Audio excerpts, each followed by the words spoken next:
আমার বয়স 85 বছর, আমার বক্তব্যের বয়স এখন 58 বছর। এত বছর অনেক মানুষ হায়াতও পায় না। অনেকবার আমি আড়াই বাড়ি এসেছিলাম, মরহুম বুড়া হুজুর রাহেমাহুল্লাহ আলাই তিনি থাকতে, জীবিত থাকতে। তারপরে আসলে আমি পেরে উঠিনি। আপনারা জানেন শুধু বাংলাদেশ নয়, পুরা বিশ্ব আমাকে যেতে হয়, কথা বলতে হয়। তো এবার আবার আসতে পেরেছি, আমি নিজকে ধন্য মনে করছি। আপনাদের সাথে একাত্মতা, সম্পৃক্ততা এটা প্রকাশ করতে পেরেছি, আমরা আসতে পেরেছি। এই জন্য আসুন সবাই মিলে একবার আল্লাহ পাকের শুকরিয়া আদায় করি, শুকরগুজারি করি। আপনারা কি রাজি আছেন? তাহলে সকল প্রকার জড়তা, দুর্বলতা, সংকীর্ণতা, আবিলতা, হীনমন্যতা ঝেড়ে ফেলে সবাই ইমানের বলে বলিয়ান হয়ে জজবা ইশক এবং মহব্বতের আমেজ মিশিয়ে সমস্বরে বুলন্দ আওয়াজে আকাশ বাতাস মুখরিত করে নিজকে উজাড় করে বিলীন করে বীর বিক্রমে সিংহ গর্জনে বজ্র বিষাণে ফেটে পড়ে উল্লাসের সাথে আওয়াজ তুলে আমরা সবাই একবার পড়ি আলহামদুলিল্লাহ।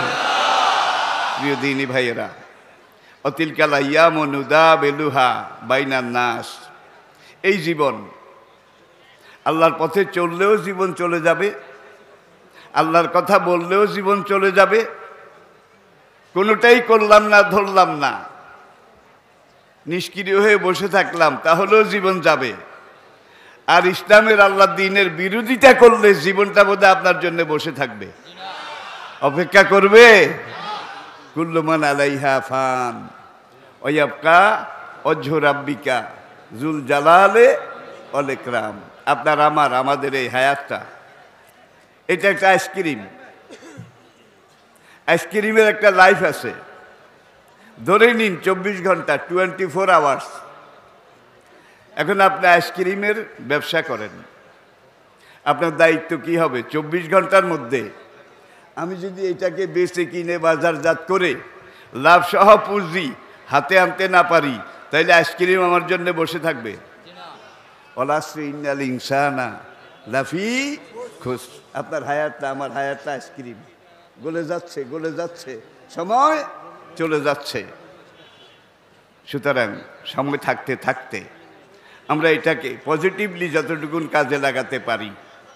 যেই বিষয়ের উপরে কথা বলার জন্যে কর্তৃপক্ষের ভাইয়েরা আমাকে আদেশ করেছেন, অনুরোধ করেছেন, ইসলামী আন্দোলনের সমস্যা ও সম্ভাবনা, ইসলামী আন্দোলনের সমস্যা ও সম্ভাবনা। আদম থেকে শুরু করে আমাদের নবীজি পর্যন্ত নবুয়তের এই ইতিহাস, এই ধারাবাহিকতা, এটাকে যদি একবার আপনি পর্যবেক্ষণ করেন, আদম আলাইহিস সালামের 10ম প্রজন্ম ছিলেন প্রথম গ্রন্থধারী, কেতাবধারী পয়গম্বর সাইয়্যিদনা নূহ আলাইহিস সালাতু ওয়াস সালাম। আদম আলাইহিস সালামের 10th জেনারেশন, 10ম প্রজন্ম। তখন পঞ্জিকা ছিল না ভাই, ক্যালেন্ডার ছিল না, হিসাবের আজকের মতো ধারাবাহিকতা ছিল না। সময়ের হিসাব করা হতো জন্ম পরম্পরা, অমুকের ছেলে অমুক, তার ছেলে অমুক, তার ছেলে অমুক। এই জন্য আমি বলছি নূহ আলাইহিস সালাম আদমের 10ম প্রজন্ম। আবার ইব্রাহিম আলাইহিস সালাম বাবায়ে কওম, বাবায়ে মিল্লাত, সাইয়েদনা ইব্রাহিম আলাইহিস সালাম, তিনি ছিলেন নূহ আলাইহিস সালামের 10ম প্রজন্ম। এই গেল 20। কত? আদম থেকে 20।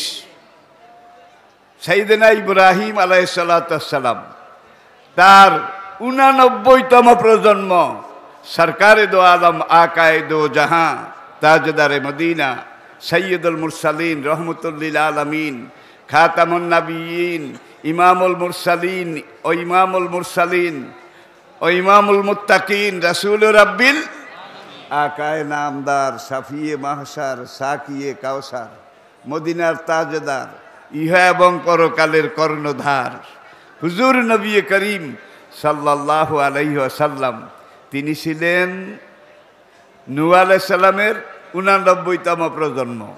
এইবার আপনি হিসাব করেন, মোটামুটি আমি একটা শখ, প্রজন্ম টু প্রজন্ম, জেনারেশন টু জেনারেশন, আদম থেকে আমাদের নবী পর্যন্ত তারা যখন আল্লাহর জমিনে, প্রত্যেক নবীর কালেমা ছিল লা ইলাহা ইল্লাল্লাহ। শেষের অংশে পরিবর্তন হয়েছে, আদম ও সফিউল্লাহ, নূহ নবিউল্লাহ, ইব্রাহিম ও খলিলুল্লাহ, দাউদ ও খলিফাতুল্লাহ, মুসা কালিমুল্লাহ, ঈসা রুহুল্লাহ, মুহাম্মাদুর। এখানে একটা চিকন কথা আছে, লা ইলাহা ইল্লাল্লাহ, এখানে আরবি অক্ষর 12টা, 1 ডজন, 1 ডজন। এটারও একটা আন্তর্জাতিকতা আছে। আজকে মানুষ অনেক চিন্তা করে, অনেক গবেষণা করে দেখা গেছে লা ইলাহা ইল্লাল্লাহ এখানে 1 ডজন। একবারে ঈসা রুহুল্লাহ পর্যন্ত সব নবীর জামানায় লা ইলাহা ইল্লাল্লাহ একই রকম। এটার মধ্যে কয়বার পরিবর্তন হয়েছে? শুধু রেসালতের জায়গায় এসে আদম ও সফিউল্লাহ, নূহ নবিউল্লাহ, ইব্রাহিম ও খলিলুল্লাহ। এখানে আবার আরেকটা আরো সূক্ষ্ম জিনিস আছে, লা ইলাহা ইল্লাল্লাহ এখানে 12টা, 1 ডজন আরবি অক্ষর। তার মধ্যে নক্তাওয়ালা অক্ষর কয়টা আছে? কি নক্তাওয়ালা অক্ষর, আরবি অক্ষর কয়টা আছে? একটাও নেই, একটাও নাই। এরপরে আসুন আদম ও সফিউল্লাহ, এখানে নক্তাওয়ালা অক্ষর একটা থাকলেও আছে। কি নূহ নবিউল্লাহ, এখানে নক্তাওয়ালা অক্ষর আছে তো? ইব্রাহিম ও খলিলুল্লাহ, ইসমাইল ও জবিহুল্লাহ, মুসা কালিমুল্লাহ, ঈসা রুহুল্লাহ, সব নবুয়ত রিসালাত অংশে কালেমার দ্বিতীয়ার্ধে নক্তাওয়ালা অক্ষর একটা থাকলেও আছে। কিন্তু শেষ নবীর এখানে এসে লা ইলাহা ইল্লাল্লাহু মুহাম্মাদুর রাসূলুল্লাহ এখানেও 12টা, 1 ডজন। এখানে একটাও নক্তাওয়ালা অক্ষর নাই, মুহাম্মাদুর রাসূলুল্লাহ। নক্তাওয়ালা অক্ষর কয়টা আছে? একটাও নাই। ভাই নক্তাটা এমনিও তো একটা আলাদা ঝামেলা। ছাত্র জীবনে দেখছিলাম যেসব ছেলেরা নকল করে, 2 নম্বরই করে, ওরা তীর মাথা কাটে না, রর খুন্ডুলি দেয় না, চোরের যত দায় আর কি। কিন্তু দেখেন নিখুঁত, নির্ভুল, নিরঙ্কুশ, তিলকার রুসুল ফাদ্দাল না বাদুহুম।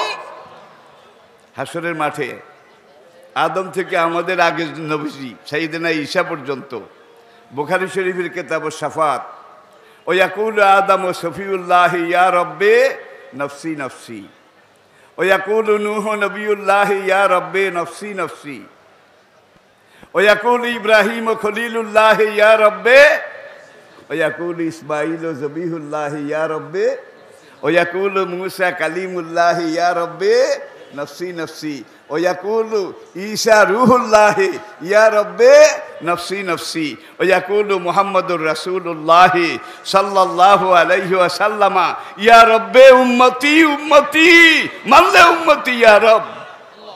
ওগো রব্বুল আলামিন, আমার উম্মতের কি উপায়, আমার উম্মতের কি উপায়? আসা ইয়াবাসাকা রাব্বুকা মাকামাম মাহমুদা। যেখানে আদম থেকে আমাদের নবীজির আগের নবী ঈসা আলাইহিস সালাম পর্যন্ত সব নবী নফসি নফসি, আমার কি উপায়, আমার কি উপায়? সেখানে আবার কিছু বেসরীয়তি পীর আছে, কবর পূজারী পীর আছে, গাঁজাখোর পীর আছে, উলঙ্গ পীর আছে। তারা দাবি করে বাবার মুরিদ হ, হাসরের দিন তুই বেতালে পড়লে বাবা জাহাজ লইয়া তোর জন্য আসবে। নবীরা যেখানে নফসি নফসি, সেখানে তোর জাহাজের খাতা কিনা, ঠিক কিনা বলেন? আমি একটু কঠিন কথা বলে ফেলেছি, সহজে বলি না। Quran is the Quran, holy Quran is the super book of the world. 1445 বছর চলে গেছে। আজকে কম্পিউটার আবিষ্কার হওয়ার পরে সব কম্পিউটার বিজ্ঞানী একমত, ঐক্যমতের ভিত্তিতে বলেছে holy Quran is the super book of the world. এই দুনিয়ার বুকে একটাই কিতাব আছে, নিখুঁত, নির্ভুল, নিরঙ্কুশ। আজকে আধুনিক বিজ্ঞানের সবচেয়ে বড় আবিষ্কার কম্পিউটার বিজ্ঞান। আপনাদের জন্য যেটা সুসংবাদ সেটা হলো আজকের কম্পিউটার বিজ্ঞান কোরআনের কাছে সারেন্ডার করেছে। যে আমরা কি ঘোড়ার ডিম কম্পিউটার, দেখা যায় মুসলমানের কোরআন সব কম্পিউটারের বাবা। এই লাইনে গেলে আমার অন্য আলোচনা হবে না, এই জন্য এটা আমি এখানে মুলতবি রাখি। তার আগে একটা কথা বলি।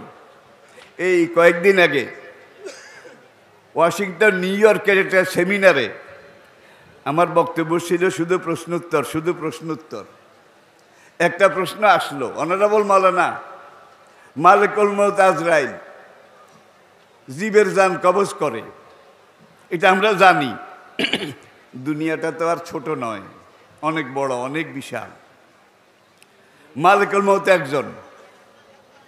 দুনিয়াতে প্রতি সেকেন্ডে মানুষ তো মারা যায়, গরু ছাগল মারা যায় না।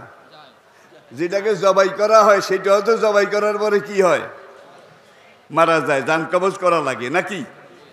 এরপরে আসেন তুরস্কে ভূমিকম্পটা হওয়ার পরে তারা বলে যে এই ভূমিকম্পে লক্ষ লক্ষ হাজার হাজার মানুষ মারা গেছে, গরু ছাগল মারা গেছে।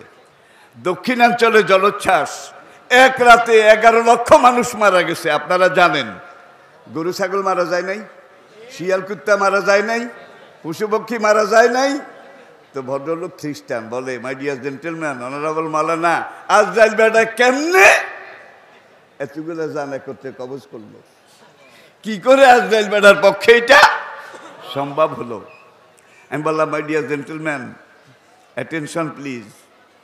এই পুরা দুনিয়াটা মাশরিক, মাগরিব, শিমাল, জুনুব, এই অনন্ত বিশ্ব চরাচর, আজরাইলের শরীর, ফিজিক্যাল স্ট্রাকচার, মালিকুল মউতের শারীরিক গঠন এত বড়, এত বিশাল, যার সামনে মাশরিক, মাগরিব, শিমাল, জুনুব, পুরা দুনিয়াটা একটা হাফ প্লেট। তাফসীরে এইভাবে আমাদেরকে ব্যাখ্যা দিয়ে বুঝানো হয়েছে। এখন আপনি এক বন্ধুর বাড়িতে গেছেন, আত্মীয়ের বাড়িতে গিয়েছেন, আপনাকে নাস্তা দিয়েছে, একটা হাফ প্লেটে কমলা আছে, আবার পাশে আপেল আছে, তার পাশে আঙ্গুর আছে, এই পাশে আবার চানাচুর আছে। চানাচুর একটার মধ্যে কিন্তু অনেক রকমের আইটেম। চানাচুরের মধ্যে ভুনা নুডলস আছে, বাদাম আছে, চনা বুট আছে, খেসারির ডাইল আছে নাকি, আরও অনেক কিছু মসমসে আছে। এখন আপনি যখন খেতে যাবেন, কমলা একটা এক কোয়া করে খেতে পারেন, আপেল এক টুকরা করে খেতে পারেন, আঙ্গুর একটা করে খেতে পারেন, আবার ওই চনাচুরের মধ্যে থেকে বাদাম একটা করে বেছে খেতে পারেন নাকি, চনা বুট একটা করে খেতে পারেন। আপনার কাজ বেশি, সময় কম, অনেক দায়িত্ব। এই জন্য আপনি পুরা প্লেট থেকে চনাচুরে এতগুলো একত্র করে এক মুঠ একত্রে খাইলেন। এই যে এক মুঠ একত্রে খাইলেন, এটার মধ্যে সব আছে, সব আইটেম আছে। ওই দক্ষিণাঞ্চলে যে 11 লক্ষ মানুষ, লক্ষ লক্ষ জীবজন্তু মারা গেছে, মালিকুল মউত হাফ প্লেট থেকে এক মুঠ খাইছে, সব মিলাইয়া। ভদ্রলোক দাঁড়িয়ে গেছে যে এরকম জবাব তো আমি আমার জীবনে আসলে আর শুনিনি। প্রিয় ভাই, এই দিকেও আলোচনার সময় নেই। ইসলামী আন্দোলনের সমস্যা, সম্ভাবনা। 2 জন নবী, উলুল আজম পয়গম্বর, তাদের বিরোধিতা হয়নি দুনিয়ার ইতিহাসে। প্রথম নবী সাইয়েদনা আদম আলাইহিস সালাতু ওয়াস সালাম, তার বিরোধিতা হয়নি। কিন্তু তার সেকেন্ড প্রজন্ম, এখান থেকেই ঝগড়া শুরু, হাবিল এবং, আপনারা তো জানেন, আমি শুধু মনে করিয়ে দেই, ঝগড়া শুরু, বিরোধ, বিবাদ, বিসংবাদ শুরু। আদম আলাইহিস সালাম, সব নবী ছিলেন দাঈ ইলাল্লাহ, সব নবীর কাজ ছিল দাওয়াত ইলাল্লাহ, আল্লাহর পথে দাওয়াত দেওয়া। আদমও দাওয়াত দিলেন। এখন তার যারা আছে, তিনি 7টা প্রজন্ম পেয়েছেন, 7টা প্রজন্ম। আমি বুঝাতে পেরেছি? ছেলে, নাতি, পুতি, ছাতি, লাডি, ব্যাং, ফোস, 7টা জেনারেশন আদম আলাইহিস সালাম পেয়েছেন। এখন জেনারেশনের যারা কাবিলপন্থী, যারা বিভিন্ন রকমের বিভ্রান্ত সৃষ্টিকারী, তারা নিজেদের মধ্যে একটা আপোষ করেছে, বুড়া যা বলে কথা ঠিক, যদি তোরা চাস পারিস মেনে নে, যদি মানতে না চাস খবরদার বুড়াকে কিছু বলিস না, বুড়ারে আঙ্গুল দেখাইস না।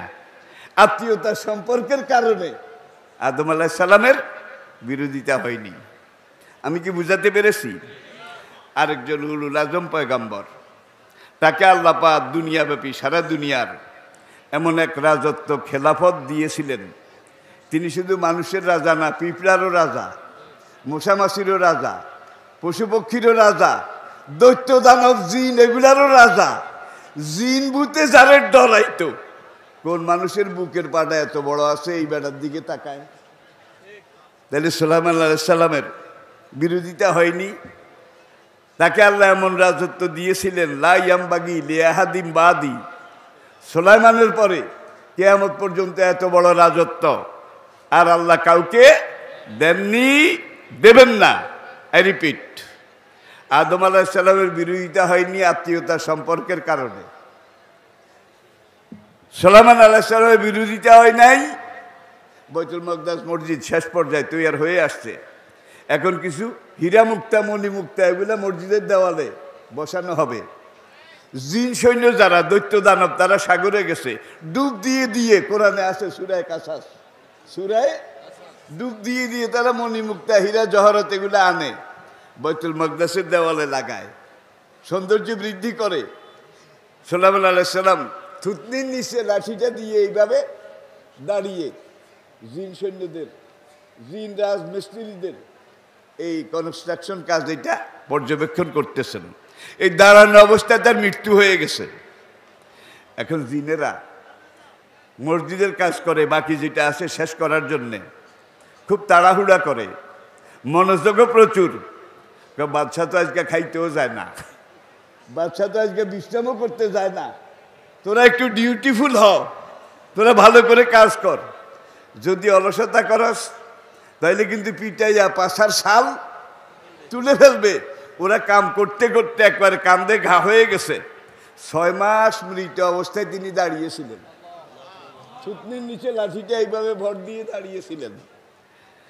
এই 6 মাসের মধ্যে বাইতুল মাকদাসের সব কাজ ওকে ওকে ওকে হয়ে যাওয়ার পরে আল্লাহ রাব্বুল আলামিন সুলাইমান আলাইহিস সালামের আজাল, বিশাল মেয়াদ শেষ হয়ে গেল। লিকুল্লি নাফসিন আজাল, ফাইজা জা আজালুহুম লা ইস্তাখিরুনা সাআতাও ওয়া লা ইস্তাকদিমুন। একদিন একটু বাতাস আসলো বাইতুল মাকদাসের সামনে। যখন সুলাইমান আলাইহিস সালামের গায়ে বাতাস লাগলো, লাঠিটার নিচ দিয়ে উই পোকা, কোরআন যেটাকে বলছে দাব্বাতুল আরদ তাকুলু মিন সাআতাহু, সুলাইমানের লাঠি গোড়া দিয়ে উই পোকা উঠে মাঝখান পর্যন্ত ভিতরে খেয়ে ফেলেছে, খুলখুল্লা করে ফেলেছে। শুধু কভারটা আছে, বাতাস একটু লেগেছে, ধপাস করে তিনি পড়ে গেছেন। এখন জিনেরা গিয়ে ধরে ধরে দেখে যে হুজুর তো পড়ে গেছে মানে মরে গেছে, লাঠিটা মাঝখান পর্যন্ত কি উই পোকায় খাওয়া। এখন জিনেরা দুঃখ করে, লাউকুন্না না লামিল গাইবা, আরে আমরা যদি গায়েব জানতাম, এই বেটা কত মাস আগে মরে গেছে তার কোনো ঠিক ঠিকানা নাই। মা লাবেস না ফি আযাবিস শাদীদ, তাইলে এত কষ্ট করে আমরা এত ডিউটি করে কান্দে ঘাও এত কিছু করতাম না। এই বেটা যে আগে মরে গেছে, গায়েব জানলে তো আমরা বুঝতাম, গায়েব জানি না, এই জন্য বুঝি না। এখন কারো কারো অসুখ হইলে জিনের কাছে যায়, আপনাদের এলাকায় বোধহয় যায় না। জিনের বাদশা আছে কিনা জায়গায় জায়গায়, জিনের কবিরাজ আছে কিনা জোরে বলেন। আল্লাহ পাকের পুরা সৃষ্টির মধ্যে, পুরা মাখলুকের মধ্যে আল্লাহ যেই মাখলুককে সবচেয়ে বেশি শক্তি দিয়েছেন, সামর্থ্য দিয়েছেন, সেই মাখলুকটা হইল বনি আদম। মানুষের মতো এত শক্তি, এত সামর্থ্য, এত যোগ্যতা আল্লাহ অন্য কোনো মাখলুককে দেননি। এবারে আসুন কোরআনে আল্লাহ রাব্বুল আলামিন আকিমিস সালাহ বারবার বলেছেন, ঠিক কিনা বলেন? 82 জায়গায় আকিমিস সালাহ। আবার দেখেন আদম, নূহ, ইব্রাহিম, ইসমাইল, মূসা, ঈসা, সব নবীর কাছে সব যুগে আমি আল্লাহ একটাই নির্দেশ পাঠিয়েছিলাম, আন আকিমিদ্দিন, আমার জমিনে আমার দিন কায়েম করো, ওয়ালা তাতাফাররাকু ফি। সব নবীকে আমি আল্লাহ নির্দেশ দিয়েছি, তোমরা আমার জমিনে প্রথম দাওয়া কাজ করো, মানুষকে বুঝাও, মানুষ যখন বুঝবে তাদেরকে দিনে তাওহীদের দীক্ষা দান করো এবং তাদেরকে নিয়ে আল্লাহর জমিনে আল্লাহর দ্বীন কায়েম করো। এখানে আরেকটা জিনিস যোগ করলে ভালো হবে। আল্লাহ রাব্বুল আলামিন যেদিন বললেন ফেরেশতাদেরকে ডেকে, জিনদেরকে ডেকে, ইন্নী জাইলুন ফিল আরদে খলিফা, হে আমার ফেরেশতারা জেনে রাখো, আমি আল্লাহ সিদ্ধান্ত নিয়েছি দুনিয়াতে আমি মানুষ সৃষ্টি করব, আদম সৃষ্টি করব, ইনসান সৃষ্টি করব। ফেরেশতারা কি বলেছিল সেদিন? আতাজালু ফিহা, রব্বুল আলামিন ঝামেলা যাইয়া কোনো কাম নাই। আমরা ফেরেশতারা অনন্তকাল ধরে অনাহনু নুসাব্বিহু বিহামদিকা ওয়া নুকাদ্দিসু লাক, তোমাকে রুকু করছি। যেই ফেরেশতা রুকুতে আসে, যেদিন আল্লাহ তাকে সৃষ্টি করেছেন প্রথম দিন, সেই দিন রুকুতে গেছে, এখনো রুকুতে আসে। ফায়জা নুফিখা ফিস সূরে, ইসরাফিল সিংহে ফুৎকার দেবে, সে রুকুতে থাকবে অনন্তকাল। যেই ফেরেশতা সেজদায় আছে, সে সৃষ্টির প্রথম দিনে সেজদায় গেছে, এখনো সেজদায় আছে, কিয়ামত পর্যন্ত সেজদায় থাকবে। অনাহনু নুসাব্বিহু বিহামদিকা, আমরা ফেরেশতারাই তো তোমার জিকির করি, তোমার প্রশংসা করি, সুবহানাল্লাহ আলহামদুলিল্লাহ জিকির করি। রব্বুল আলামিন মানুষ বানাইয়া ঝামেলা বাড়াইয়া লাভ নাই। আমরা যে জিকির করি, রুকু করি, সেজদা করি, এটা যদি তোমার না সারে তুমি বলো, আমরা স্পিড বাড়াই দেব, জিকির টিকির আরো বাড়াই দেবো আর কি। ফেরেশতারা মনে করছে এই জিকিরে বোধহয় আল্লাহর সারে না, এই জন্য আরেকটা মাখলুক আল্লাহ সৃষ্টি করার প্রস্তাব দিয়েছেন, ইন্নী জাইলুন ফিল আরদে খলিফা। তখন আল্লাহ বলেন, তোমরা বললেও আমি মানুষ সৃষ্টি করব, তোমরা না বললেও আমি আদম মানুষ সৃষ্টি করব। তোমরা মনে করেছো তোমাদের ভোটাভুটিতে দিছি নাকি? না, সেটা আমি করি নাই। আমি যেটা করি সিদ্ধান্ত নেই, সেটা নিখুঁত, নির্ভুল, নিরঙ্কুশ, কালোজয়ী, চিরন্তন। সেটার মধ্যে কোনো উই পোকা নাই, কোনো গুণ পোকা নাই, সেটা পারফেক্ট, সেটা সলিড। অনন্তকাল ধরে যেই ফেরেশতা রুকুতে আসে, সে কিয়ামত পর্যন্ত রুকু অবস্থায় থাকবে। বলবেন যে উজু যায় না? না, ফেরেশতাদের উজু যায় না, ফেরেশতাদের উজু ভাঙে না, আর কারো উজুও করা লাগে না, নূরের তৈরি, সদা পুত পবিত্র। খায় না, বোধহয় কিছুক্ষণ বিশ্রাম করে, ঘুমায়, খায় না, ঘুমায় না, অজু করে না, অজু যায়ও না, অনন্তকাল ধরে জিকির করতেছে, রুকু করতেছে, সেজদা করতেছে। রব্বুল আলামিন বলে দিলেন, তোদের নসিবে পাস নাই। কি রে ভাই, এত খাটলি খাটতেছে। ফেরেশতাদের ইবাদতের মধ্যে কোনো দাড়ি নাই, কমা নাই, হাইপেন নাই, ফুল স্টপ নাই, বিরাম নাই, বিরতি নাই, অনন্তকাল ধরে তারা জিকির আজকার ইবাদত করে যাচ্ছে। আল্লাহ বলেন, তোদের নসিবে পাস নাই। গরু আপনার, বাড়ির সামনে ডাইল ক্ষেতটাও আপনার। সকালবেলা গরু ঘরের দরজা খুলে, রশিটার বাঁধন খুলে গুটিয়ে আপনার ডাইল ক্ষেতের কিনারে গরুটাকে নিয়ে গেলেন। নিয়ে এইবার গরুর কানের কাছে মুখ নিয়ে গরুকে ভালো করে ওয়াজ করলেন, গরু তুই আমার গরু, আমি তোর মালিক, এইটা আমার ডাল ক্ষেত, আমি ডালগুলো নেব, তোকে খড়বসিগুলা খাওয়াবো, আমি মালিক বাঁচলে তো তুই গরু বাঁচবি, আমি এখন তোর রশি খুলে দেব, তুই মাঠে সব ঘাস খাবি ইল্লা হাজার ডাল ক্ষেত, এই ডাল গাছে ভুলেও কামড় দিবি না, এইটা থুইয়া সব খাবি।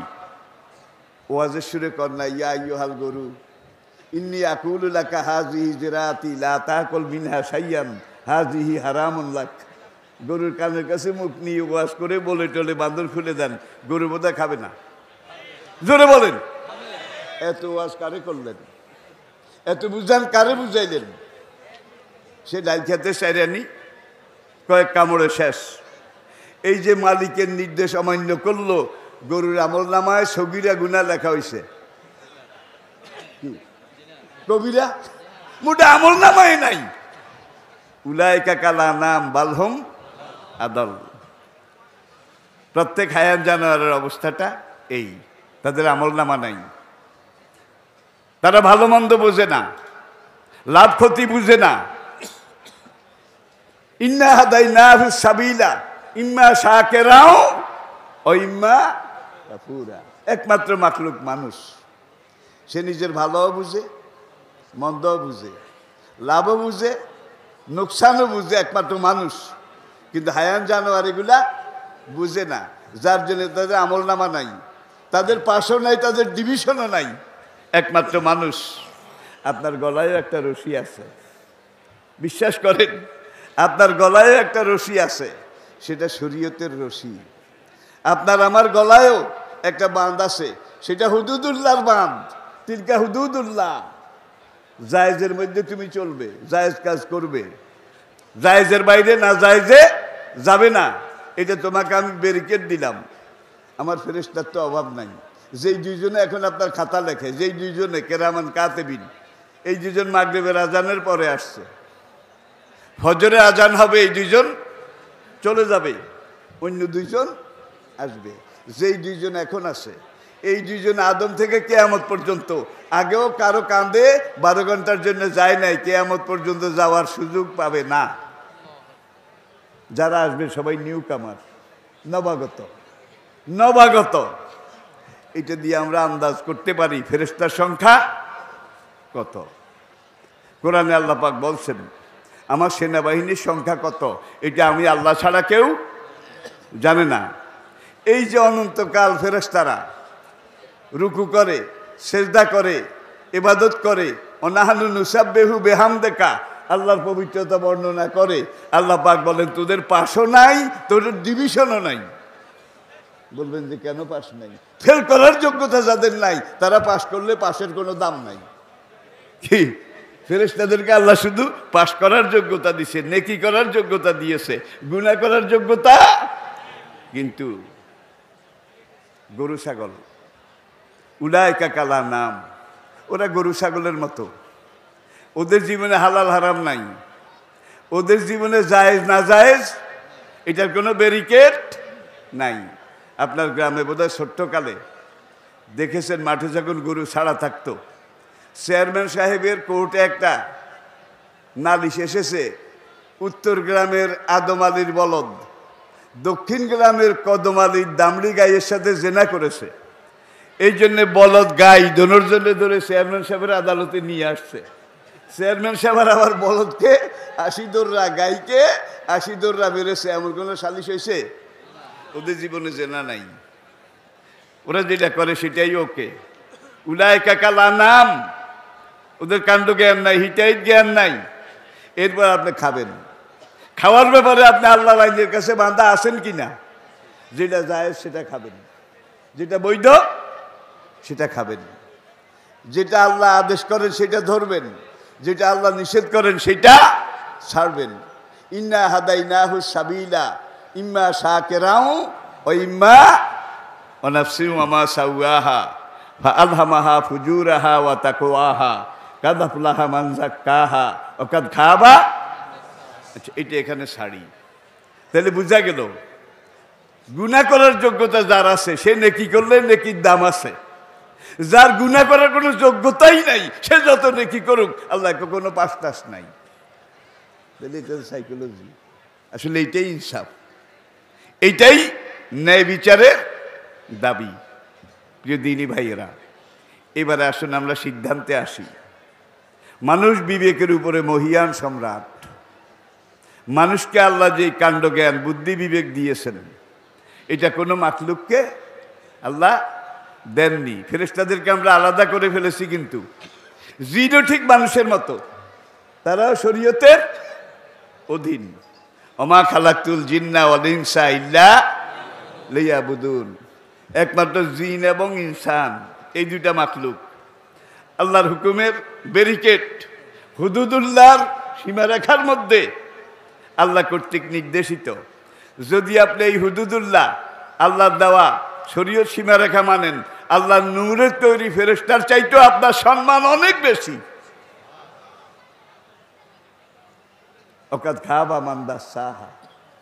আর বিবেকের উপরে সম্রাট হয়ে আপনি যদি গরু ছাগলের মতো কাম করেন, মনে করেন একটা কুকুর বাজারের দিক থেকে এক টুকরা গরুর হাড্ডি এটা কামড়ায় নিয়ে আসে, বাড়ির দিকে যায়, রাস্তার মোড়ে অন্য দুইটা কুকুর শোয়া ছিল, ওরা যখন দেখলো তাদের এক জাতি ভাই এক টুকরা গোস্ত হাড় কামড়ায় নিয়ে যায়, তখন ওই কুকুর দুইটা বলবে, ভাই ঠিক আছে, এটা তোমার কামাই, তোমার রোজগার, তুমি বাড়িতে নিয়ে বউ বাচ্চা লইয়া খাতির জামাইয়া খাও, আমরা পরেরটাই হাইজাকও করি না, সিনুতাইও করি না, কেড়েও খাই না, আমরা এই আকামের মধ্যে নাই। এই কথা বলে কুকুর দুইটা শুয়ে থাকবে নাকি? ভাই দেখতে যত দেরি, গো গো করে গ্যাস গ্যাস করে এসে ওই কুকুরটাকে আহত করবে, করে তার গোশতের টুকরাটা কেড়ে নিয়ে আসবে। কেড়ে নিয়ে এসে এই দুই হাইজাকার কুকুর মিলেমিশে ভাগযোগ করে খাবে। কি ভাগ করতে গিয়ে আবার এখানে survival for the fittest, Karl মার্কসের ডাস ক্যাপিটালের থিওরি প্রয়োগ করা লাগবে। এই দুজনের মধ্যে আবার ফাইট হবে, যুদ্ধে যে জিতে যাবে সে খাবে, আর যে হেরে যাবে সে গোল্লায় যাবে। ঠিক কিনা বলেন? আচ্ছা ভাই, এই কুত্তা যে আরেকজনরা কেড়ে আনলো, এরপরে কেড়ে এনে আবার বাগাবাগিতে গিয়ে দুই কুত্তা কামড়া কামড়ি করলো। কুত্তার আমল নামার মধ্যে সগিরা গুনাহ দেখা হয়েছে, সগিরাও না কবিরাও না, উলায়কা কালা নাম, যেমন কুত্তা তেমন কাম। তারা আল্লাহর আদেশের ভিতরে নয়, কিন্তু আপনি আমি আমরা আশরাফুল মাখলুকাত হিসাবে, বিবেকের উপরে মহিয়ান সম্রাট হিসাবে আল্লাহর নির্দেশের কাছে আমরা বাঁধা। এবার আসেন আবার ইসলামী আন্দোলন। আন্দোলন হলো ঢেউ, আন্দোলন হলো স্রোত, আন্দোলন হলো প্রবাহ। আপনারা জানেন, যেই নদীতে স্রোত চলমান থাকে সেই নদীর পানিটা ভালো থাকে, স্ফটিকের মতো পরিষ্কার থাকে। আর যেই নদীর স্রোত বন্ধ হয়ে যায় সেই নদীর পানি হাজিয়া মজিয়া পচিয়া দুর্গন্ধযুক্ত হইয়া ব্যবহারের অনুপযুক্ত হইয়া যায়। ঠিক কিনা বলেন? সারা লাকুমুদ্দিন, আমি আল্লাহ এই দিন, এই ইসলাম, অরাদিত লাকুমুল ইসলামা। ভাই আমি প্রত্যেক কথাই কিন্তু কোরআন আয়াত বলতেছি, সবাই এত তর্জমা আমি করতেছি না। এই জন্যে যে বিষয়টার উপরে কথা বলছি, আয়াতটা পেশ করছি, আপনারা এই দূর যদি বুঝেন এই আয়াতটা এই বিষয়ের সাথে সম্পৃক্ত, রিলেটেড, এটা বুঝাবার জন্যে। কোরআনকে তো আমরা চর্চা করি না, আলহামদুলিল্লাহ। দিন যত যাচ্ছে কোরআনের চর্চা বাংলাদেশের চাইতে পশ্চিমী দুনিয়া, খ্রিস্টান দুনিয়া, উত্তর দিকে যান জাপান, সাউথ কোরিয়া, এই বৌদ্ধ অধ্যুষিত এই দুনিয়ার মধ্যে ইসলামের চর্চা, আন্দোলন, অগ্রগতি বাংলাদেশের চেয়ে অনেক বেশি, অনেক বেশি। সেখানে ভাই এরা যে নামাজ পড়ে, আল্লাহু আকবার, এটা দেখলে শ্রদ্ধায় মাথাটা নত হয়ে যায়। 1980 বিশাল আমেরিকা যুক্তরাষ্ট্রে মসজিদ ছিল 4খান, যুক্তরাষ্ট্রে আমেরিকায়। এখন সেখানে মসজিদ 20,000-এর বেশি। 1980 সালে গ্রেট ব্রিটেনে মসজিদ ছিল মাত্র 2খান, এখন সেখানে মসজিদের সংখ্যা 50,000-এর বেশি। তাইলে মুসল্লি বাড়ছে, মসজিদও এই জন্য বাড়ানো লেগেছে। ঠিক কিনা বলেন? আজকে গ্রেট ব্রিটেনের যারা বিশেষজ্ঞ, আমেরিকার যারা চিন্তাশীল, তারা বলে যেইভাবে মুসলমান কনভার্ট হচ্ছে, যেইভাবে অমুসলিমরা ইসলাম গ্রহণ করছে, এই ধারাবাহিকতা যদি চলতে থাকে আগামী 2050 সালের ভিতরে আমেরিকা, ব্রিটেন মুসলিম অধ্যুষিত হয়ে যাবে, সংখ্যাগুরু হয়ে যাবে। এটাকে কেউ ঠেকায় রাখতে পারবে না। এইবার কমিউনিস্ট বেল্টের দিকে একটু তাকাই, উত্তর দিকে রাশিয়া এবং চায়না, এই দুইটাকেই লিডার কান্ট্রি হিসাবে আমি সামনে আনতে চাই। রাশিয়ার প্রেসিডেন্ট ভ্লাদিমির পুতিন এই সর্বশেষ যেইবার কমিউনিস্ট পার্টির সদস্যদের নির্বাচনের মাধ্যমে কমিউনিস্ট পার্টির সভাপতি হলেন, হওয়ার পরে মস্কো রেড স্কোয়ারে পুতিন একটা জনসভা করেছিলেন কমিউনিস্ট নেতাদেরকে নিয়ে। সেখানে পুতিন যে বক্তৃতাটা রেখেছিলেন সেটা হলো, ফাবিমা রাহমাতিম মিনাল্লাহি লিনতা লাহুম ওয়ালাউ কুনতা ফাজ্জান গালিজাল কালব লানফাদ্দু মিন হাওলিকা। আল্লাহু আকবার। রুশ ভাষায় এটা ট্রান্সলেশন, যে তোমরা ইসলামের নবীর দিকে তাকাও।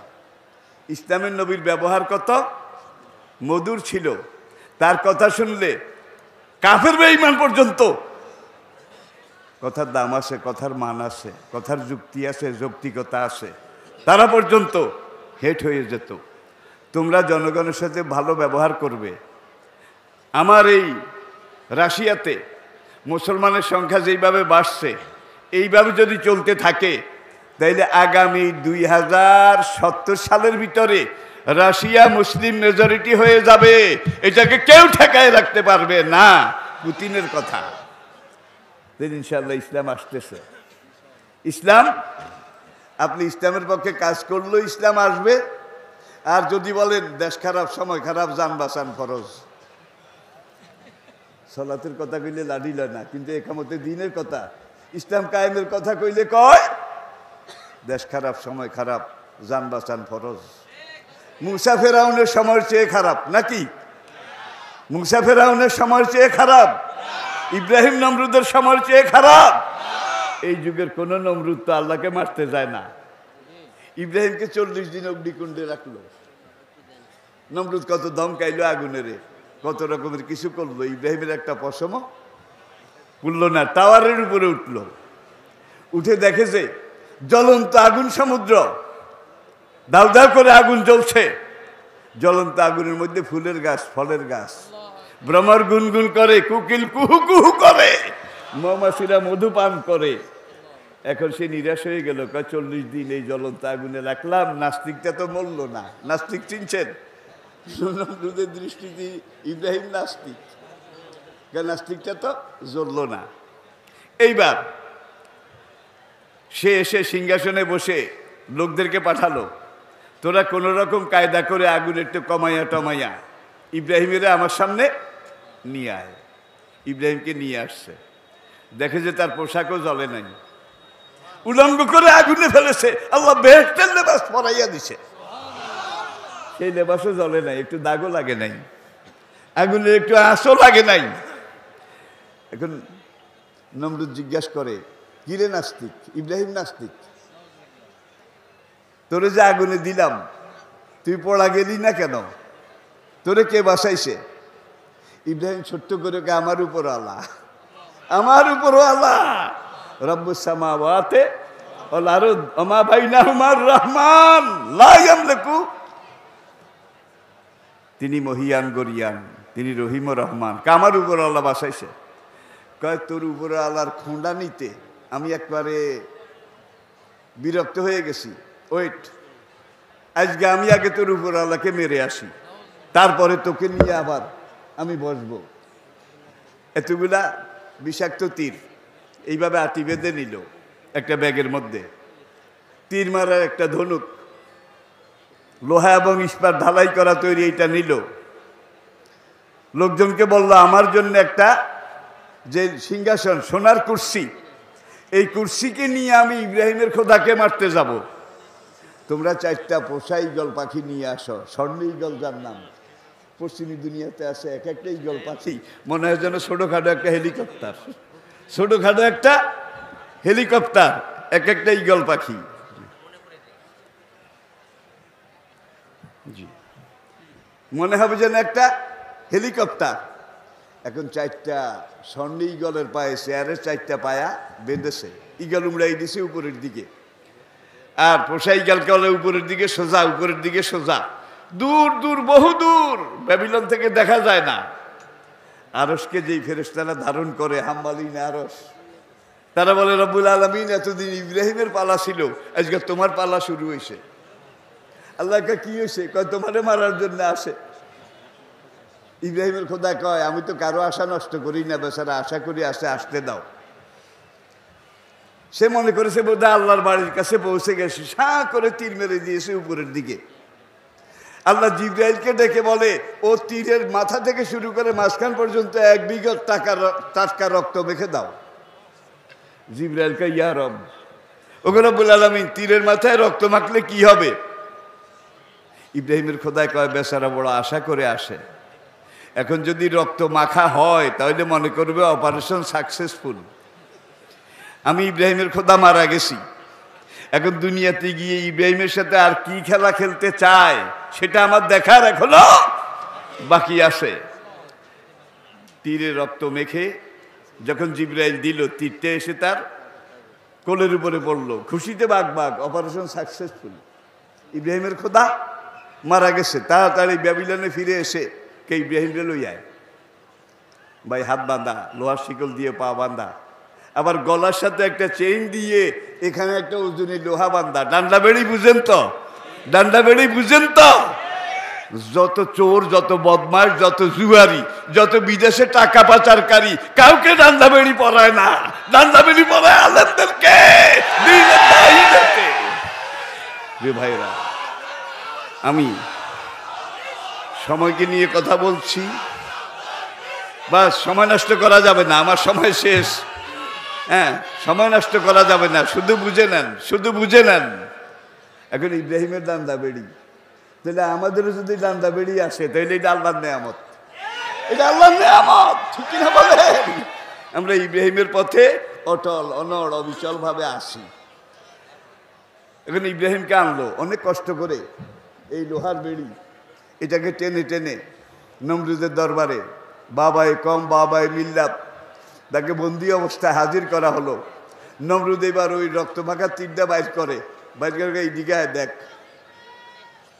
তোর উপর আলারে মেরে আসছি, দেখছ ঢুকছে কদ্দুর, নোয়াখালী যারা কয় রে নিশা হাঁদাইছে কদ্দুর, ওই রক্ত দেখায় আর কি, তোর উপর আলারে মেরে আসছি। ইব্রাহিমকে রব্বুল আলামিন বদমাসটার সাথে এমনিই পারি না, তুমি আবার ডকুমেন্ট দিয়া দিলা। আল্লাহু আকবার। আল্লাহ চাইছে কদ্দুর যাইতে চায়, আমি সুযোগ দিলাম, আসেন। কামিন নবীন কাতালা কোতেলা মা হোমর রব্বিউনা কাসির। কত নবী কত যুগে দ্বীনের জন্য জীবন দিয়েছেন, কত নবী দ্বীন কায়েম করতে গিয়ে শাহাদাত বরণ করেছেন, আর নবীদের কত সঙ্গী সাথী। দেখেন উহুদের যুদ্ধের দিন বেলালের শরীরে যত পশম, তার চেয়ে বেশি জখম। বুক যখন আর জায়গা নাই, তীর, ধনুক, ধারালো পাথর, জর্জরিত, রক্তে রঞ্জিত, পিঠটা শত্রুদের দিকে ফিরাই দিয়ে জখমই বুকটা নবীর বুকের সাথে লাগাই দেন। নবী বলে, মা বালুকাইয়া বুনাইয়া, বাবা বেলাল রে, আমি নবীকে বাঁচানোর জন্য তুই নিজকে এইভাবে শেষ করে দিলি। বেলাল বলে, আল্লাযী নফসি বিয়াদিহি, ওই আল্লাহ জাতে পাকের কসম করে বলছি, রক্ত গেলে গেছে, জখম হলে হয়েছি। বেলালের শরীরে এখনো রক্তের ধারা প্রবাহিত হচ্ছে। বেলালের যেই পর্যন্ত এক বিন্দু জীবন থাকবে, আল্লাহর নবীর গায়ে একটা কাঁটার খোঁচাও আমি লাগতে দেব না। দেখেন ইসলামী আন্দোলন, বাতিল তাদেরকে প্রতিরোধ কিভাবে তারা করেছেন। উহুদ পাহাড়ের পিছন দিক থেকে একটা আওয়াজ আসলো, কাদ কোতেলা মোহাম্মদ, কাদ কোতেলা। ওলামায়ে কেরাম জানেন ইবলিস এটা রটায়, মক্কার গলিতে গলিতেও রটাইছে। এক সাহাবী আনাস ইবনে নদর, সেই আনাস ইবনে মালিক না, আনাস ইবনে নদর রাদিয়াল্লাহু তাআলা আনহু, যখন উপর থেকে বলল, আইনা মোহাম্মদ, আইনা আবু বকর, আইনা ওমর, ওসমান, আলী, নবী বললেন, তোমরা চুপ থাকো, কোনো জবাব, নো রিপ্লাই। মুসলমানদের পক্ষ থেকে, নবীর পক্ষ থেকে কোনো জবাব নাই। ওরা এবার হাততালি দেয় আর কয়, কুল্লুহুম কাদ কোতেলা। কয় মোহাম্মদও নাই, আবু বকর, ওমর, ওসমান একজনও নাই, সব শেষ। থাকলে নিশ্চয়ই জবাব দিত। তখন আনাস ইবনে নদর একটা তলোয়ার হাতে করে পাহাড় বাইয়া উঠে উহুদ পাহাড়ের পিছনে, যেখান থেকে ওরা ডাক দেয় সেই দিকে যায়। আহত নবী, এত রক্ত গেছে, শরীরটা ফ্যাকাশে হয়ে গেছে। নবী যখন দেখলেন আনাস ইবনে নদর এইভাবে পাহাড় বেয়ে উঠে ওদেরকে চ্যালেঞ্জ করতে যায়, নবী বললেন, দাহু, তাকে ডাকো। সে একা এইভাবে অলা তুলকু বেআইডিকু বিলা তাহলুকাতে, এইভাবে সে মৃত্যুর দিকে এগিয়ে যাচ্ছে, কেন ডাকো। এক সাহাবী গিয়ে ডাক দিলেন, ইয়া আখি তাল, ইয়া আখি ইরজে, ভাই ফিরে আসো, ফিরে আসো, আল্লাহর নবী তোমাকে ডাকছেন। আনাস ইবনে নদর বলেন, আল্লাহর কসম, উহুদ পাহাড়ের পিছনের দিক থেকে আমি বেহেশতের সুগ্রাম পাচ্ছি। নবী আবার বললেন, তাকে ডাকো। আরেক সাহাবী পিছন দিয়ে কদ্দুর উঠে ডাক দিলেন, ভাই ফিরে আসো, নবী তোমাকে ডাকছেন। আনাস ইবনে নদর বলে, আল্লাযী নফসি বিয়াদিহি, ওই আল্লাহ জাতে পাকের কসম করে বলছি, যার হাতে আমার জীবন, আল্লাহর কসম, উহুদ পাহাড়ের পিছন দিক থেকে আমি বেহেশতের ঘ্রাণও পাচ্ছি, বেহেশতের হুর গেলমানের আওয়াজ শুনতে পাচ্ছি। এমন সময় পিছনের টিলা থেকে একটা লোহার নেজা বললাম দুশ্মন তাক করে আনাস ইবনে মালিকের দিকে মারল, ডান পাঁজরের এখান দিয়ে ঢুকেছে, কলিজা গুদ্দা সব চূর্ণ বিচূর্ণ করে এফড় করে এখান দিয়ে বের হয়ে গেছে। পড়ে যাওয়ার আগে তিনি বলেন ফুস্তু বিরাব্বিল কাবা, কাবার রবের কসম আমি কামিয়াব হয়ে গেছি। আপনারা কি এইভাবে কামিয়াব হতে চান? আচ্ছা, এইবার শেষ কথা যেটা বলে শেষ করছি।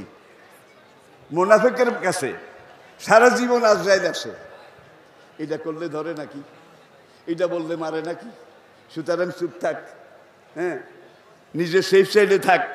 আর মুমিনের কাছে মালিকুল মউত মাত্র একবার আসে। লিকুল্লি নাফসিন আজাল ফাইজা জা আজালুহুম লা ইস্তাখিরুনা সাআতাও ওয়ালা ইস্তাকদিমুন। একটু আপনারা যদি চিন্তা করেন তাইলে বুঝবেন, আপনার মায়ের পেটে যেদিন রু দেওয়া হয়েছে তার 50,000 বছর আগে আলমে আরো হাতে আল্লাহ পাক আপনার মৃত্যুর ফয়সালা এটা লিখেছেন। আই রিপিট, প্রথম ছিল বীর্য, ফাখালাকনাল নুতফাতা আলাকাতান, ফাখালাকনাল আলাকাতা মুদগাতান। ওই গোষ্ঠের টুকরাটাকে হাড্ডি পরাইয়া দিছে ভিতরে, হাত পাগুলা তৈরি করেছে আল্লাহর কুদরতি ইশারায়, কুন ফাইয়া কুন, এটার বদৌলতে।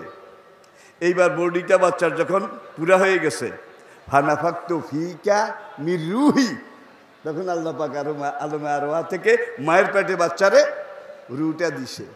যেদিন রু দিয়েছে তার 50,000 বছর আগে আল্লাহ তার মৃত্যুর ফয়সালা লিখেছে।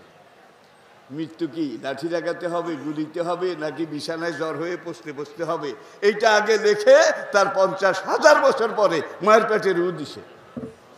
লিখেছেন আগে, পরে রু দিয়েছে। আপনি কাজ করলেও মরণ সেইভাবে হবে, কাজ না করলেও মরণ ঠিক সেইভাবে হবে, এক বিন্দু নড়চড়। তাহলে কে কিভাবে মরবেন এটা কি আপনারা জানেন?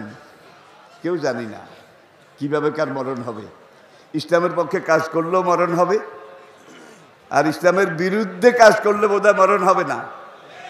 যে ভাইরা তাইলে আসেন, এমন এক সময় আমি কথাগুলো বলেছি, আমার পরে দুনিয়ার বুকে পূর্ণাঙ্গ ইসলামী খেলাফত থাকবে 30 বছর। ছিল কি না? নবীজির হাদিস, আল খেলাফাতু বাদি সালাসুনা আমান। আমি নবী চলে যাওয়ার পরে দুনিয়ার বুকে পূর্ণাঙ্গ ইসলামী খেলাফত থাকবে 30 বছর। সুম্মা তাকুনু মুলকান গাদ্দান, তারপরে খেলাফত চলে যাবে, খেলাফতের জায়গা রাজতন্ত্র দখল করবে। করে নাই বোধ হয়? রাজতন্ত্র থাকবে কয়েকশো বছর।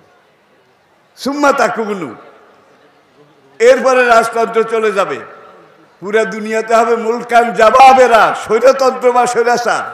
আই রিপিট, আমার পরে 30 বছর খেলাফত। খেলাফত চলে যাওয়ার পরে কয়েকশো বছর রাজতন্ত্র, রাজতন্ত্র চলে যাওয়ার পরে স্বৈরাচার। এখন পুরা দুনিয়াতে কোনটা চলছে? বলেন কোনটা চলছে? বাংলাদেশে দেখেন একদল যখন ক্ষমতায় যায়, বিরোধী দল যখন ক্ষমতার ভাগ পায় না, মিছিল করে স্বৈরাচার নিপাত যাক। আবার যখন এরা ক্ষমতায় যায়, ওরা নামে, তখন ওরাও একই স্লোগান দেয়, স্বৈরাচার নিপাত যাক। তাহলে বুঝা গেল কুল্লুহুমু সাওয়া। সৌদিরা বলে কুল্লুহুমু, এরাও স্বৈরাচার, আমরা মাঝখানে আমের আচার। স্বৈরাচারের অবস্থা বর্তমান দুনিয়াতে সবচাইতে খারাপ। কমিউনিস্ট দেশগুলোর দিকে তাকান, স্বৈরাচারের মৃত্যুর ফয়সালা হয়ে গেছে, স্বৈরাচারের সময় আর বেশি বাকি নাই। আল্লাহ নবী বলেন স্বৈরাচার চলে যাবে। স্বৈরাচার বিদায়ের পরে সুম্মা তাকুনু খেলাফত আলা মিনহাজিন নবুওয়াত, মাশরিক মাগরিব শিমাল জুনুব, পুরা দুনিয়াতে স্বৈরাচার বিদায়ের পরে আমি নবীর খুন রাঙ্গা, দাঁত ভাঙ্গা, রক্তে রাঙ্গা, আমার মাথার খুলি ভাঙ্গা পূর্ণাঙ্গ ইসলামী খেলাফত কায়েম হবে। নবীজির এই হাদিস আপনারা বিশ্বাস করেন? কে বিশ্বাস করেন? হাত দেখান, কে বিশ্বাস করেন? নারায়ে তাকবীর, নারায়ে তাকবীর। হাত নামান। পুরা বিশ্বে আজকে স্বৈরাচারের বিরুদ্ধে আন্দোলন চলছে। আমার হায়াতের কসম, আমার ইমানের কসম, স্বৈরাচার যাবে, ইসলাম আসবে। এখন যদি আপনি ইসলামের পক্ষে কাজ করেন, ইসলাম কায়েম হয়েছে দেখতে পারেননি, কিন্তু হবে তো, হবে তো। হাসরের মাঠে দাঁড়ায় বলবেন, রব্বুল আলামিন, আমি তো একজন শেয়ার হোল্ডার ছিলাম, আমি তো ইসলামের পক্ষে কাজ করেছি, আমি তো একজন শেয়ার হোল্ডার ছিলাম। আল্লাহ তখন বলবেন, আনাম আল্লাহু আলাইহিম মিনান নাবিয়িনা ওয়াস সিদ্দিকিনা ওয়াস শুহাদা ওয়াস সালিহিন, তাদের সাথে একত্রে একই জান্নাতে চলে যান। আর যদি ইসলাম দেখতে পারেন কায়েম হয়ে গেছে, তাইলে তো ডবল লাভ, এটা আর বলে লাভ নাই। তাইলে নবীদের সাথে শহীদদের সাথে একত্রে একই জান্নাতে যাবেন, ঠিক কিনা বলেন? তাহলে ইসলাম আসতেছে। নদীতে যখন জোয়ার হয় তখন নৌকা চালাইতে আর কষ্ট হয় না, দাঁড় বেয়ে বেয়ে হাতে ফোসকা এটা লাগানো হয় না। আজকে পুরো দুনিয়াতে ইসলামের জোয়ার আসছে। চীনের মুসলিম অধ্যুষিত এলাকা উইগুর থেকে শুরু করে একবারে পিকিং পর্যন্ত, এখানে উইগুরদের উপরে কত নির্যাতন, কত অত্যাচার। তাদের একটা দম্পতি স্বামী স্ত্রী, উইগুর স্বামী স্ত্রী, তাদের সন্তানের সংখ্যা 5 থেকে 8, 5 থেকে 8 জন একটা পরিবারের সন্তানের সংখ্যা। আর সেখানে কমিউনিস্ট যারা, তারা বিয়া করতেই চায় না, যারা জোর করে ঠেলে ঠুলে করে, তাদের অনেকের কোনো সন্তান নাই, কারো হয়েছে একটা, মাত্র একটা। পার্শ্ববর্তী ভারত, এইদিকে তাকান, সেখানে মুসলমানদের দম্পতি, মুসলমান পরিবার স্বামী স্ত্রী, তাদের সন্তানের সংখ্যা 3 থেকে 7, 3 জন থেকে 7 জন। আর পাশের যেখানে গরু খায় না, কচ্ছপ খায়, হ্যাঁ, তাদের বড় জোর গড়ে সব হিসাব করে পাওয়া গেছে সন্তানের সংখ্যা 1.5। তাইলে আলহামদুলিল্লাহ, আল্লাহ প্রোডাকশন মুসলমানদের বাড়াই দিচ্ছে, ঠিক কিনা বলেন? আর এইদিকে পুরা দুনিয়াতে বাংলাদেশে ইসলামী আন্দোলন যেভাবে চলছে, আলহামদুলিল্লাহ, ঠিক এরকম কার্যকর আরো পারফেক্ট আন্দোলন পুরা দুনিয়াতে চলছে। দিন কায়েমের এই আন্দোলন আজকে মাসেক মাগরিব সেমার জন্য পুরা দুনিয়াতে চলছে। একজন মোমেনকে আল্লাহ বলছে, এই যে লালমাই পাহাড়টা, এটারে তুই ঠেলে আজকে রাতের ভিতরে চান্দিনার পশ্চিমে নিয়ে যাবি। একজন মুসলমানকে আল্লাহ হুকুম দিল। মনে করেন এখন ওই মুসলমানের ইমানের দাবি কি? এত বড় লালমাই পাহাড় কিয়ামত পর্যন্ত ঠেললেও তো আমি এটাকে নাড়াতে পারবো না, এটা বলতে ইমানের দাবি আদা হবে নাকি? আমার মালিক বলেছে ঠেলে তুই আজকে রাতের ভিতরে নিয়ে যাবি। মালিক আবার কইছে, আর সাই মিন্না অলেত মামো মিনাল্লাহ, এটা আমাদেরকে শিখাই দিয়েছে। আমি ধাক্কানো শুরু করি, তুমি যদি ধাক্কাও। ইসুফ আলাইসাল্লাম যখন মিশরের ফার্স্ট লেডি তাকে ইফটিজিং করে, দেখে সব গেট বন্ধ, কেমন তালা লাগাইছে, পালানোরও তো উপায় নাই। তার মনে পড়লো, আল্লাহ জাহাদু ফিনা লানাহদিয়ান নাহুম সুবুলানা। আবার আরেক আয়াত, কানা হাক্কান আলাইনা নাসরুল, খাটের উপর থেকে লাফ দিয়া পড়ছে, 10টা গেট আল্লাহ খুলে দিয়েছে। কি যাওয়ার তার সময় নাই, একদিনে বেশি কথা বলা চলে না প্রিয় ভাইয়েরা।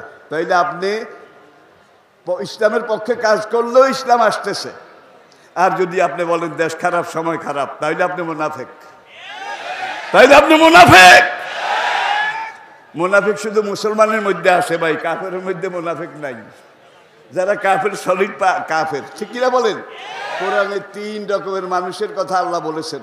মুমিনুন একটা সূরা আছে, কাদাফ লাহাল, আরেকটা কাফেরুন কুলিয়া ইউহাল, আরেকটা সূরা আছে মুনাফিকুন লা ইলাহা ইল্লা লা ইলাহা ইল্লা। দেশ খারাপ, সময় খারাপ, জান বাঁচান ফরজ। আমাদের মুসলমানদের মধ্যে এই 3 ধরনের লোক আছে নাকি নাই? গেরবা বীরো সাগজিরো মুশেরা দিওয়া কুনাদ ইচুনি আর কানে দৌলত মুলকেরা বীরা কুনাদ। একটা দেশের প্রধান যিনি, তিনি যদি বলেন এই দেশের আলেম উলিমা, আলেম উলিমা, মোল্লা মুলবি, তাদেরকে আমি অনুরোধ করব তারা বুখারী শরীফটা যেন ভালো করে পড়ে। বুখারী শরীফে আল্লাহ বলেছেন লাকুম দিন হুকুম আলিয়া দিন। বুখারী শরীফে কইছে। একই বক্তৃতা আবার তিনি বলেছেন এই দেশের ধর্ম ব্যবসায়ী আলেম উলেমা, উলিমা, তাদেরকে আমি আবারও অনুরোধ করব তারা যেন বুখারী শরীফটা ভালো করে পড়ে। বুখারী শরীফের আরেক জায়গায় আল্লাহ বলেছেন লা ইকরাহা ফিদ্দিন, এটা বোধহয় বুখারী শরীফে। ভাই তাইলে এবার বুঝেন আমরা কিসের পাল্লায় আসি। আবার কিছু আল্লাহ অঙ্কে কাঁচা, আল্লাহ অঙ্ক কম বুঝে, থাক, এগুলার ব্যাখ্যা যাওয়ার উপায় নেই। যেটুক বললাম, তাহলে ইসলামী আন্দোলন করা ফরজ। কি আপনার মৃত্যুর ফয়সালা সেখানে হয়েছে, যেখানে যেভাবে হয়েছে সেভাবে হবে, ঠিক কিনা বলেন? তাইলে আল্লাহ দ্বীনের পক্ষে আমরা কাজ করে যাব, স্বার্থবহ অর্থবহ ইসলামী আন্দোলন করে যাব। দায়ী আল্লাহ হিসাবে যতদিন বেঁচে আছি আমরা দায়িত্ব পালন করে যাব। আল্লাহ আমাদেরকে বোঝার তৌফিক দান করুন।